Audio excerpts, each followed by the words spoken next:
কোনো ব্যক্তি মারা যাওয়ার পরে উচ্চস্বরে বিলাপ করে কান্নাকাটি করবেন না। এটা গেল 2 নম্বর। 3 নম্বর, গালে বা শরীরে আঘাত করা কখনো করবেন না। 4 নম্বর, কাপড় বা জামার পকেট ছেঁড়া। রাসূল আকরাম সাল্লাল্লাহু আলাইহি ওয়াসাল্লাম বলেছেন, যে ব্যক্তি গাল চাপড়ায় বা জামার গলা বা পকেট ছিঁড়ে ফেলে এবং জাহিলিয়াতের আহ্বানের মতো আহ্বান করে, সে আমাদের অন্তর্ভুক্ত না, সে আমার দলের লোকই না।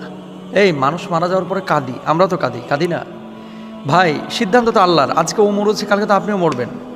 মৃত্যুটাকে মানুষ এত ভয় পায় কেন? এত ভয় পায় কেন? মৃত্যু ভয়ের জিনিস না, মৃত্যু হচ্ছে রবের সাথে সাক্ষাতের একটা মাধ্যম।